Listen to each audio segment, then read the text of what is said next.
Hello my lovely students out there, this is ARK representing another nine dear all. जी हाँ, ECB का third part last part continue कर रहा हूं और इंपॉर्टेंट है क्योंकि यहाँ एक क्वेश्चन जो कि बहुत ही ज्यादा प्रोबेबल है। जी हाँ, conversion of ECB into equity, क्या ये पॉसिबल है? हाँ जी पॉसिबल है, बट कुछ प्रोसीजर है वो हमें देखना पड़ेगा और सारे एस्पेक्ट समझेंगे कैसे कि वो ऑटोमेटिक रूट के अंदर है या नहीं है। इसके अलावा क्या गवर्नमेंट अप्रूवल की रिक्वायरमेंट है तो गवर्नमेंट अप्रूवल लिया है नहीं लिया है, क्या वो जो कन्वर्जन है वो पार्शली है या फुली कन्वर्टेबल है, किस सेक्टर में कन्वर्ट होने वाला है, क्योंकि इक्विटी में कन्वर्ट होते ही वो कहीं ना कहीं एफडीआई, जी हाँ एफडीआई जो कि बताया गया सेक्टर कैप के अकॉर्डिंग चेक किया जाएगा। कहीं ऐसा तो नहीं है जो आपको लिमिट्स बताई गई कहां पर एफडीआई पॉलिसी के अकॉर्डिंग कहीं उसके बियॉन्ड ना चला जाए। तो कई सारे एस्पेक्ट्स हैं इस सेशन के अंदर, बहुत ध्यान समझेंगे कौन से फॉर्म फिलअप करने हैं, कौन से फॉर्म की रिक्वायरमेंट है। इसके अलावा जो पीछे आप देख रहे हैं बेटा, ये मैं आपके नॉलेज के लिए ऐड कर रहा हूं क्योंकि फीका नहीं होना चाहिए ना, होना चाहिए ना क्लियरली कि कितना ईसीबी डेटा हमारे सामने है। जी हाँ, कितना हमारी इंडियन कंपनीज हैं जो ईसीबी जनरेट कर रही हैं,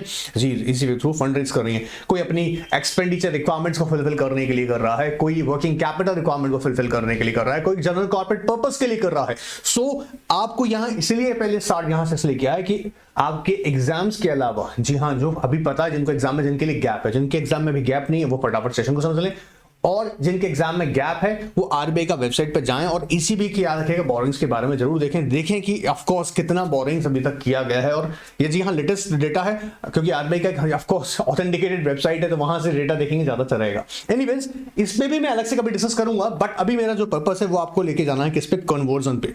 सो कोशिश मेरी यही रहेगी कन्वर्जन के पॉइंट को आपको अच्छे से समझाया जाए और आपको अभी के अभी याद कराया जाए, यही एक पर्पस है। ठीक है, ध्यान सुनिएगा, फटाफट से सुनते चल जाएगा।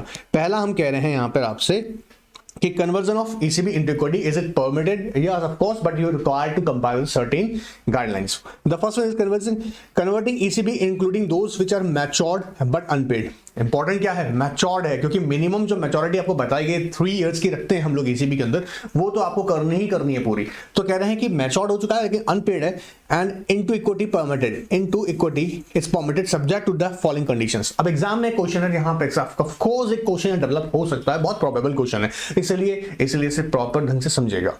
Activity of the borrowing companies covered under the automatic route. पहले क्या देखना होगा कि आपके जो ऑटो कवर है कौन borrower, for example A limited ने ईसीबी रेज किया था, मैच्योर्ड हो चुका है, इक्विटी में कन्वर्ट करने जा रहे हैं। अब कन्वर्जन से पहले देखेंगे कि वो ऑटोमेटिक रूट में हो, मतलब एफडीआई पॉलिसी के अकॉर्डिंग, मतलब ऑटोमेटिक रूट फॉर एफडीआई, और गवर्नमेंट अप्रूवल इज रिक्वायर्ड।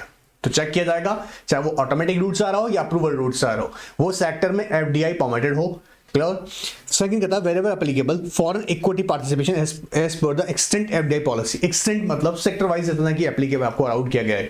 जैसे फॉर एग्जांपल अगर इंश्योरेंस की हम बात करें 70% तक आप ऑफ कोर्स उसमें आप एक्सेप्ट कर सकते हैं FDI in the form of equity. तो ये यहाँ पर जो capital contribution in the form of equity वो फॉरेन इक्विटी में हो जाएगा। तो कंफर्म होना जरूरी है क्या कि बोरोवर की एक्टिविटी, याद कीजिएगा बोरोवर का एक्टिविटी ऑटोमेटिक या फिर अप्रूवल रूट के अंदर एफडीआई में अलाउड होना चाहिए। ठीक है, दूसरा conversion of which should be which should be with the lender consent and without any additional cost should not result in the contravention of eligibility, breach of applicable sector cap on the foreign equity holding under FDI। Sir क्या याद करना है मुझे? पहला मुझे याद करना है कि वो ऑटोमेटिक या फिर अप्रूवल रूट के अंदर कवर हो under FDI policy. Second, it requires the lander consent. ऐसा नहीं है कि without a consent of lander आप कन्वर्ट कर देंगे, तो you required what? Lander consent. Third, इसी में याद रखिएगा लैंडर कंसेंट सतम के देखेंगे कहीं पर भी कोई याद रखिएगा एलिजिबिलिटी क्राइटेरिया यहां पर क्या ना हो रहा हो, कॉन्ट्रावीन नहीं हो रहा हो। जैसे एफडीआई जिस सेक्टर में आप ले रहे हैं वो उसमें लिमिटेड, जैसे मैंने कहा फॉर एग्जांपल हम अगर इंश्योरेंस की बात करें 70% तक आपको परमिटेड है। कितना कह रहे हैं? 70% तक अगर परमिटेड है तो आपका इतना ही होना चाहिए FDI in the form of equity conversion के बाद, इसकी बाउंड नहीं जाएगा। ऑलराइट, तो हम बोल रहे हैं सेक्टर कैप, यहां वर्ड यूज हुआ है देखिएगा sector cap, sector cap. Now after अगर बात करें प्राइसिंग की, applicable pricing guidelines for such shares are compiled with, जैसे हम देखेंगे मांगा, ऐसा नहीं है कन्वर्जन का मतलब यहां पर क्या हो कि जो हम प्राइस कन्वर्ट कर रहे हैं। अभी जनरली क्या होता है, या तो आप रजिस्टर्ड वैल्यू जो कि यहाँ पे खास तौर से देखा मर्चेंट बैंक का रोल प्ले करता है जब भी प्राइस यहाँ पे डिटरमाइन किया जाएगा। तो कह रहा है जो प्राइसिंग गाइडलाइंस है वो आपको फॉलो करनी पड़ेंगी।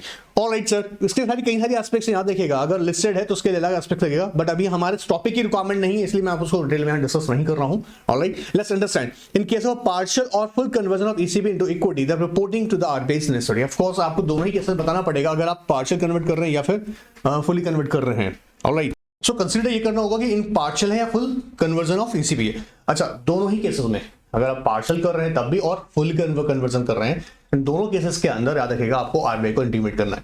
फॉर्म याद रखिएगा, जैसे हम लोग पहले भी सीखे हुए हैं, जब तक आपका ईसीबी कंटिन्यू रहता है तो आपको ईसीबी फॉर्म की रिटर्न फाइल करनी पड़ती है मंथली बेसिस पे. अब यहां क्योंकि आप कन्वर्जन कर देंगे तो हमें चेक करना पड़ेगा कि वो फुली कन्वर्टेबल है या फिर पार्शियली है. अगर पार्शियली कन्वर्टेबल है तो आपको उसकी रिपोर्टिंग भी करेंगे, एंड जो रेस्ट ऑफ द पार्ट होगा उसका रिटर्न कंटिन्यू जाता रहेगा. Let's see for partial conversion, देखिएगा हाईलाइट कर लीजिएगा एक बार अपना मॉड्यूल में. Partial conversion, converted portion is to be reported in form FCGPR prescribed for reporting of FDI flows and while monthly reporting to RBI in ECB form 2. ये आप जानते हैं ECB form 2 रिटर्न का फाइल होता है जो monthly basis पे आपको, जी हाँ, जो भी ट्रांजेक्शन ECB के हैं उसके लिए आपको RBI को इंटीमेट करना पड़ता है. Now will be the suitable remarks and ECB partially convertible into equity.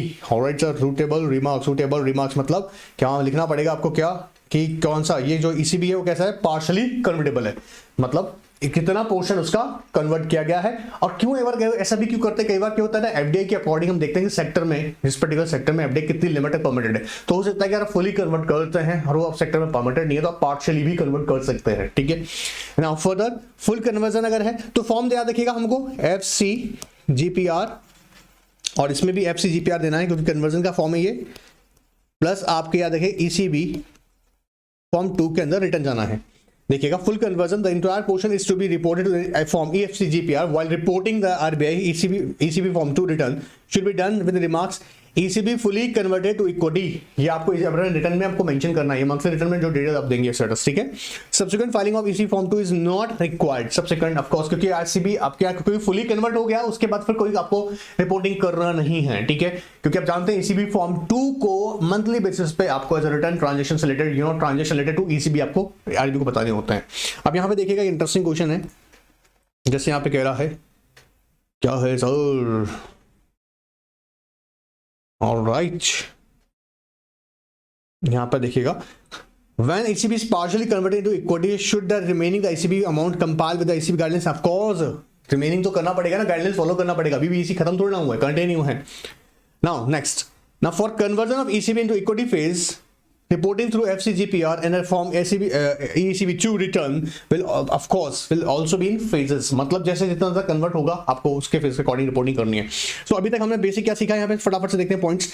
First हमने देखा कि जी हाँ जी कन्वर्जन कर रहे हैं तो एक्टिविटी कब चेक करेंगे, ऑटोमेटिक रूट के अंदर या अप्रूवल रूट के अंदर, वो एफडी के अंदर परमिटेड हो. ठीक है, कन्वर्जन जो कह रहे हैं इसमें लेंडर की कंसेंट आपको नेसेसरी है, आपको लेना ही पड़ेगा, और किसी भी तरह की कॉन्ट्रावेंशन रिलेटेड टू व्हाट, अगर हम देखेंगे जो एलिजिबिलिटी नॉर्म्स हैं वो वायलेट नहीं होने चाहिए. प्राइसिंग जी हाँ डिटरमाइन की जाएंगी, इक्विटी के किस प्राइस में से कन्वर्ट किया जाएगा, जैसे मैंने कहा यूजुअली सब मर्चेंट बैंकर कैलकुलेट जो बताते हैं.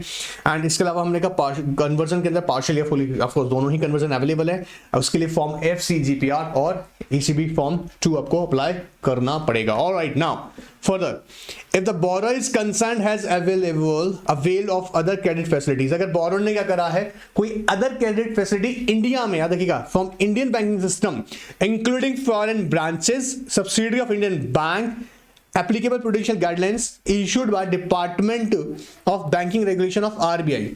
तो यहां पर रिस्ट्रक्चरिंग के लिए आपको उसकी गाइडलाइंस को फॉलो करना पड़ेगा. मतलब क्या हो रहा है समझेगा, बोरोअर जो है ना उसने अगर कोई और क्रेडिट फैसिलिटी लिया है, अवेल किया है for the purpose of discharging ECB in that case, तो याद रखिएगा हमको क्या ऑब्जर्व करना पड़ेगा, इंडियन बैंकिंग यहाँ पे कह रहा है banking system including the foreign branches subsidies of Indian banks applicable prudential guidance issued by the department of banking regulation of RBI. आपको कंपाइल करनी पड़ेगी. And consent of the other landers, suppose अगर मान लीजिएगा लैंडर A है and lander B, और जो x entity है इन्होंने दोनों से ही क्या यहाँ पे बोरोइंग की हुई है.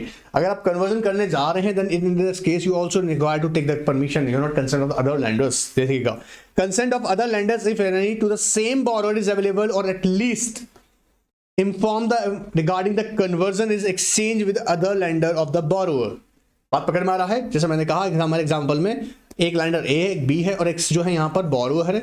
और अगर ये कन्वर्जन बी के लिए कर रहे हैं then it's required to intimate to the other borrower, sorry other lenders to, उन्हें भी इंटीमेट करना है। क्लियर एकदम। Now for conversion EC into D2 देखिएगा यहाँ पे, for conversion of ECB dues into equity, the exchange rate for prevailing on the date of agreement between the parties concerned for such conversion or any lesser rate can be applied with the mutual agreement with the ECB lenders. If it is noted that fair value of the equity shares to be issued shall be worked out with the reference to the date of the conversion only. यहाँ पे देखिए बात important है, जैसे यहाँ पर एक बात इन्होंने बोला for conversion ECB dues in equity exchange rate for prevailing, क्योंकि जब हम बात कर रहे हैं ना एक्सचेंज, फॉरेक्स बीच में आ जाएगा, फॉरेक्स क्यों एक्सचेंज रेट को लेके, तो यहाँ क्या कर रहा है exchange rate prevailing on date of agreement between what, दोनों के बीच, लैंडर एंड बोरो के बीच जो डिसाइड हुआ होगा फॉर कन्वर्जन और एनी लेसर रेट, तो या तो डेट दोनों के बीच में, जैसे मान लीजिएगा ए एंड एक्स, यहां पर जो हम देख रहे हैं ए हमारा लैंडर है और एक्स जो है बोरोअर, दोनों के बीच या तो एग्रीमेंट डिसाइड जो भी कन्वर्जन डिसाइड हुआ रेट, और any lesser rate on the can be applied with the mutual agreement between the ECB lender. Now it may be noted that the fair value of the equity shares to be issued shall be worked out with reference to the date of conversion only। तो यहां पर हम क्या बोल रहे हैं, fair value will be consider of the shares x limited के, जैसे मान लीजिए हम कंज्यूम कर रहे हैं, एज्यूम कर रहे हैं, क्योंकि यहाँ पे हमारा जो x of course company form में होगा, लिमिटेड फॉर्म में हम बात कर रहे हैं, कंपनी में है, तो इक्विटी में कन्वर्ट कर रहे हैं, तो यहाँ पे हम शेयर्स की फेयर वैल्यू कंसीडर करेंगे for the purpose of conversion. ठीक है, और जो दोनों पार्टी के बीच में डिसाइड हुआ है, कौन पार्टी होगा, बोरोअर एंड लैंडर, एग्रीमेंट के बीच, अब दोनों के बीच एग्रीमेंट हुआ है। अब देखो फटाफट से एक बार स्पीड से आकर देखो सकते हैं हमारे पॉइंट्स। अब मैं आपको बता दूं 4 मार्क्स के लिए क्वेश्चन एग्जाम के लिए आ सकता है, इजी सा क्वेश्चन है, कन्वर्जन के लिए आपको पूछ सकता है, हो सकता है आपको सिचुएशन दे दी जाए, उसके अंदर आपको बोर्ड को एडवाइस करने के लिए एक नोट रेडी करना हो, ये भी आपको पूछ सकते हैं। ऑलराइट, नाउ सेकंड इज, अच्छा 2 इंपॉर्टेंट टॉपिक और यहाँ पर अगर कहा जाए तो ECB facility for startups, this is very important question, very important question for upcoming exam. मैं आपको बता दूं ये एग्जाम के लिए बहुत इंपॉर्टेंट क्वेश्चन है, 2 यहाँ मैंने बोला, एक तो conversion of ECB into equity and second is for the startups. First, before that, we are going to discuss first, what this special dispensations under the ECB framework for oil marketing companies which are engaged, oil marketing companies, अगर मैं बात करूं oil marketing companies, ये अगर मैं बताऊं ना आपको, अक्टूबर 2018 में RBI ने अलाउड किया कि आप कौन ऑयल मार्केटिंग कंपनीज अपनी वर्किंग कैपिटल रिक्वायरमेंट के लिए ECB जनरेट कर सकती हैं, और बहुत ही सारे इन्हें याद रखिए रिलैक्सेशंस भी दिए। जी हाँ, अगर मैं बात करूं रिलैक्सेशन की, सो आप एक करके हम लोग यहाँ समझेंगे। एग्जाम के पर्सपेक्टिव से छोटा सा टॉपिक है, हो सकता है सब क्वेश्चन में आपसे पूछ लिया जाए। Let's understand, notwithstanding the provision contained public sector undertaking companies can raise ECB for the working capital purpose, minimum maturity 3 year रहेगा from the all recognized lenders under the automatic route without mandatory hedging। आप लोग जानते हैं जैसा कि अगर आप foreign currency में डिनोमिनेशन में, जी हाँ फॉरेन करेंसी डिनोमिनेशन में अगर आप ECB रेज कर रहे हैं तो हेजिंग आपके लिए मैंडेटरी होता है, इवन 70% तक आपको अपनी ECB के 70% तक आपको याद है हेज करना पड़ता है, ये मैंडेटरी है, और मिनिमम 1 ईयर की हेजिंग होती है। ठीक है, अच्छा अगर कंपनी ऑयल रखेगा, ऑयल मार्केटिंग कंपनी है जो कि पब्लिक सेक्टर अंडरटेकिंग्स है, यहाँ पे basically public sector oil marketing companies, ठीक है, पब्लिक सेक्टर अंडरटेकिंग में आता है, PSU में आई होप याद होगा आप लोगों को, हमने डिस्कस किया ऑलरेडी। सो उनके लिए यहाँ पर कह रहा है कि ऑटोमेटिक रूट के through they can raise the ECB and they are not required to obtain the concept of, they are not required to compile with the hedging requirements, all right? Individual limits requirements and however overall ceiling for such ECB shall be $10 billion and equivalents। ये मैं बता रहा हूँ RBI का initiative 2018 अक्टूबर 2018 में रखा गया ताकि क्या हो सके, ताकि ECB जनरेट कर सके public sector undertakings, specially calls oil marketing, क्योंकि कहीं ना कहीं कॉम्पिटिशन बहुत है इसमें, ठीक है, इसलिए यहाँ पे ऑयल मार्केटिंग को लेके। And however OMC should have a board approved forex market to market the procedure and the prudent risk management policies. अब ये जरूरी है कि ठीक है, ऑफ कोर्स आप कहीं ना कहीं देखेंगे कि जो ऑयल मार्केटिंग सेक्टर अंडरटेकिंग्स हैं, ऑयल मार्केटिंग की अगर बात कर रहे हैं, they must have what board approve policy. Board approve policy basically क्यों, क्योंकि जनरली होता क्या है ना, आप जो ECB जनरेट कर रहे हैं, ऑफ कोर्स रिस्क तो इन्वॉल्व है, तो ये बोर्ड जो होगा कंसीडर करेगा, और इसका इन्वॉल्व होगा एक्सचेंज रिस्क इन्वॉल्व होगा, तो उसको कंसीडर करना जरूरी है।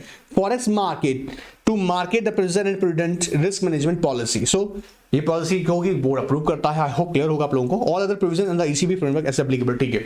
सो अब यहाँ पे बहुत डिटेल में नहीं गए हम लोग, छोटा सा ही हमको यहाँ टॉपिक बताया गया कि ठीक है, आप कितना तक का मिनिमम मैच्योरिटी ऑटोमेटिक रूट के थ्रू विदाउट हैजिंग कर सकते हैं। आपको जो लिमिट बताया गया वो कितना $10 billion USD, alright $10 billion USD है, और माय सर ना। अच्छा याद रखिएगा ये लेकिन 10 बिलियन पर ईयर नहीं है, ओवरऑल बोल रहे हैं, देखिए ओवरऑल सेलिंग है।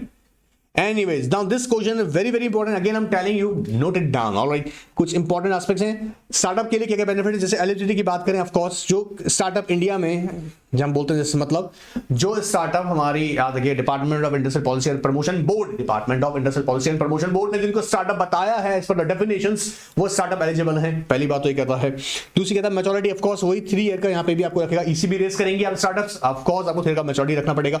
रिकॉग्नाइज्ड लेंडर कोई अलग से नहीं आएगा, वही लोग होगा जो फाइनेंशियल टास्क फोर्स या international organization of security commission की कंप्लाइंट कंट्रीज होंगी। देखो, lender investor shall be resident of FATF compliant countries and the foreign branches, important बात है ये इतनी सी, foreign branches subsidiaries of Indian banks overseas entity in which Indian entity has made overseas direct investments is for the extent of overseas direct investment policy will not be considered as a recognized lender। अरे थोड़ा है यहाँ से पैसा घुमा के वहां से इनको ECB जनरेट कर रहे हो, समझो इंडियन एंटिटी है, उसने क्या करा, ओवरसीज इन्वेस्टमेंट्स की, यहाँ पे याद रखिए ओवरसीज डायरेक्ट इन्वेस्टमेंट्स की बात करें, ओवरसीज डायरेक्ट इन्वेस्टमेंट्स कौन, फॉरेन ब्रांचेस है हमारी इंडियन बैंक्स, समझो इंडियन बैंक्स की फॉरेन ब्रांचेस या उनकी सब्सिडरीज, वो क्या कर रही हैं, ओवरसीज एंटिटीज में यार इन्वेस्ट कर रही हैं। ठीक है, फिर समझना, इंडियन फॉरेन ब्रांचेस हैं, देखो यहां पे नोट करो, फॉरेन ब्रांचेस या subsidiaries of Indian banks and overseas entity in which Indian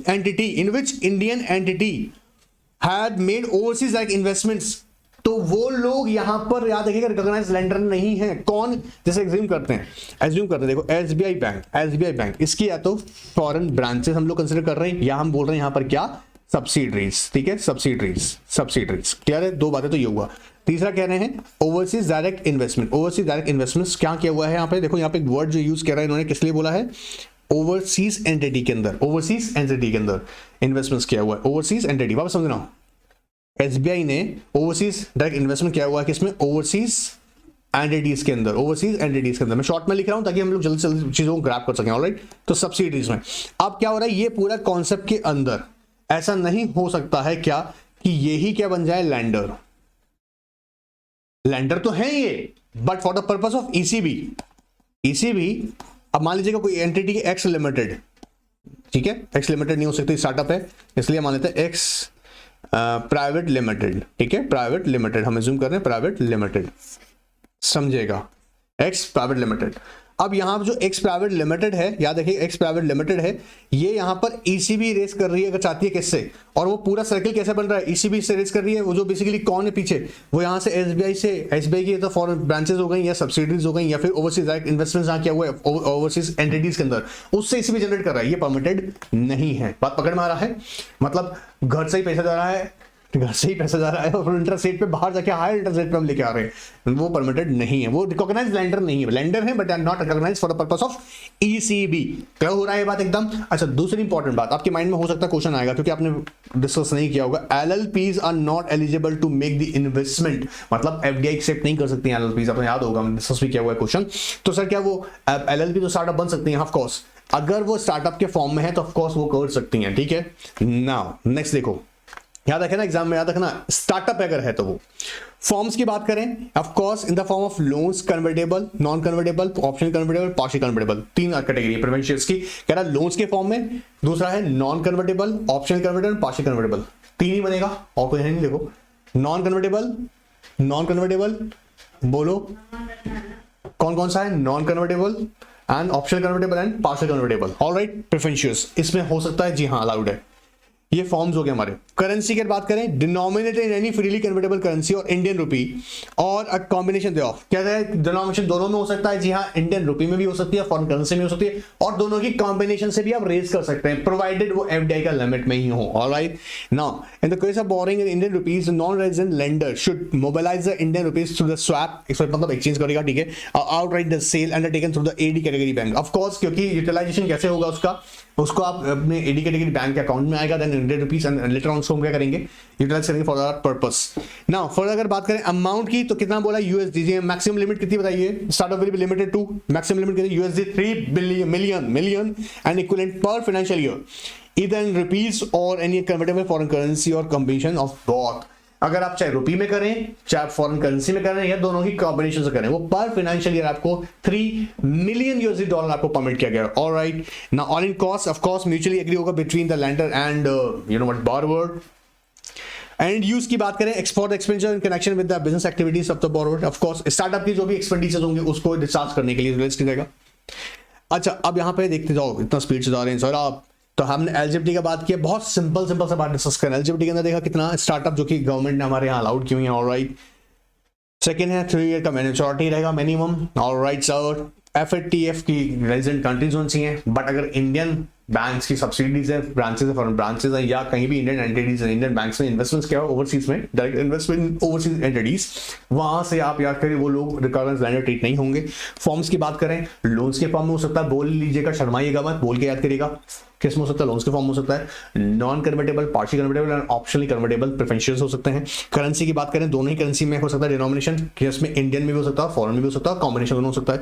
amount का बात करें तो अगर पर फाइनेंशियल ईयर जी हाँ आपको अलाउड है 3 million USD in combination of both, आप दोनों में कर सकते हैं, फॉरेन में भी, करेंसी में भी और रुपीज में भी। ऑल इन कॉस्ट की अगर बात करें तो दोनों में जो यहाँ जो भी म्यूचुअली एग्री होगा बोरोवर एंड लेंडर के बीच में। एंड यूज के बाद जो कि बिजनेस एक्सपेंडिचर्स को डिस्चार्ज करने के लिए आप यूज कर रहे हैं। एंड कन्वर्जन जी हाँ अलाउड है, देखिए यहाँ पे conversion into equity freely permitted subject to regulations applicable for the foreign investment startups, क्योंकि वहां पर अगेन हमें क्या कंसिडर करना पड़ेगा, एफडीआई आ गया ना बच में वापस, तो फॉरेन कंडीशन, हाँ अब कुछ रिलैक्सेशन है जो इसको यहाँ बेनिफिट उसका भी मिलेगा एफडीआई को, वो स्टार्टअप को। Now let's understand security concept. और इंटरेस्ट से क्या देखो समझना, क्योंकि जब आप बोरोइंग्स कर रहे हैं तो कहीं ना कहीं आपकी मूवेबल प्रॉपर्टीज हैं या फिर आपकी इंटेलेक्चुअल प्रॉपर्टीज हैं, एज ए कोलैटरल सिक्योरिटी आप यहाँ पे दी जा सकती हैं, देखिएगा। But guarantee, personal guarantee, corporate guarantee भी कंसीडर करेंगे, ध्यान सुनना, बहुत इंपॉर्टेंट चीज है।